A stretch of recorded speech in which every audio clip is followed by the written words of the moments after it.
अस्सलामु अलैकुम वरहमतुल्लाहि वबरकातुहू।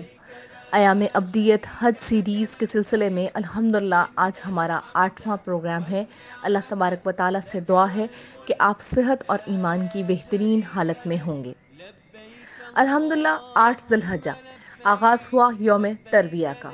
यौम तरविया के सिलसिले में हुजाज कराम को फजर की नमाज के वक्त से यानी रात से ही पहुंचना शुरू हो जाते हैं मिना में, जहां पर उनके खैमों को पहले से अलॉट कर दिया जाता है और वहां से ये दिन शुरू होता है हज का पहला, जिसमें हज का पहले दिन का मनासिक जो है वो अदा किया जाता है, जिसे यौम तरविया का दिन कहा जाता है।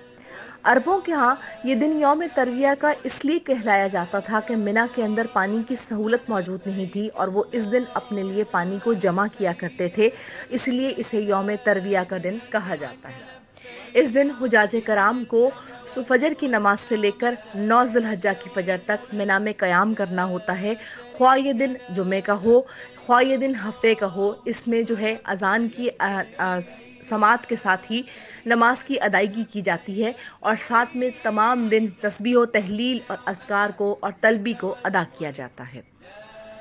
यहाँ इस सिलसिले में इस बात को मैं वाज़ह कर दूं कि हमारे यहाँ एक गलत फहमी बल्कि गलतुल आम एक रिवायत मौजूद है, जिसमें हम ये कहते हैं कि जुम्मे को अदा होने वाला हज जो है वो हज अकबर कहलाता है। अल्लाह के नबी सल्लल्लाहु अलैहि वसल्लम ने हर हज को हज अकबर फरमाया है। उसकी वजह यह है कि उम्रे को हज असगर कहा जाता है और हज को हज अकबर।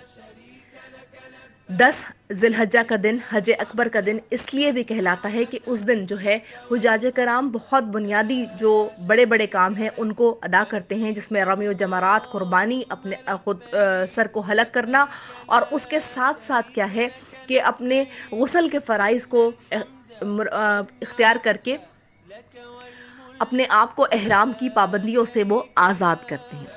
तो अल्लाह तबारक व तआला की तरफ से अल्लाह के नबी सल्लल्लाहु अलैहि वसल्लम ने जो हमें पैगाम दिया वो ये दिया कि हज का दिन ही हज अकबर का दिन कहलाता है। इसमें ये कहना कि जुमे के दिन जो है वो हज होगा, तो ये एक मैं बात की वाज़ह कर दूं कि उस दिन सिर्फ हज का खुतबा दिया जाएगा, जुमे का खुतबा नहीं दिया जाएगा, क्योंकि वहाँ पर हज के मनासिक अदा हो रहे होते हैं।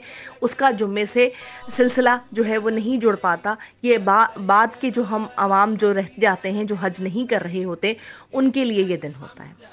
मिना की हदूद के अंदर रहकर तमाम तर दिन उस सरजमीन पाक में जहाँ पर तमाम तर अम्बिया ने अपना वक्त गुजारा, वहाँ पर अल्लाह के हुजूर गिड़गिड़ा कर दुआएं करना, अपनी औलाद के लिए, अपने लवाहिकीन के लिए, अपने अजीज़ो अकारब के लिए और सबसे बढ़कर जो हमारे फौत शुदगान हैं उनके लिए, और अपने लिए ख़ुद जन्नत की दुआ मांगना, अपने लिए रब्बुल आलमीन से मग़फ़रत की दुआएं मांगना, ये सब मुस्तहब हैं।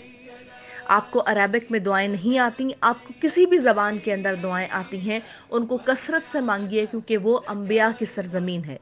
वहाँ पर होने वाली वो तमाम तर सख्तियाँ जिनका अहवाल अभी तक हम पढ़ते हुए आए हैं, जिनमें हमने कहा कि सब्र तहम्मुल और बर्दाश्त जो है वो एक पूंजी है किसी भी ज़ादे राह के साथ, तो उसको थामे रखना ज़रूरी है, क्योंकि बहुत सारे लोग जो है वहाँ पर यकसा मौजूद होते हैं, तरह तरह के होते हैं।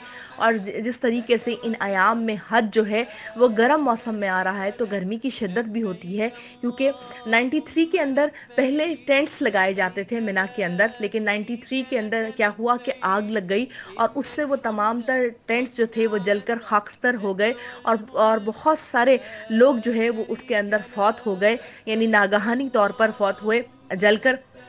तो इसके सिलसिले में अब फाइबर के बड़े बड़े कैंप्स जो हैं वो बाकायदा तौर पर बना दिए गए हैं, जिनमें ब्लोअर चलता है और खेमों में बास के अंदर बंक बेड का इंतज़ाम होता है और बास के अंदर जो है वो फर्श मोहम्मदी को लगाया जाता है, जिसमें आराम से जो है वो लेटा जाया जा सकता है। लेकिन क्योंकि घरों की और होटल्स की सहूलियात मौजूद नहीं होती, तो बाज़ लोग तिलमिला जाते हैं।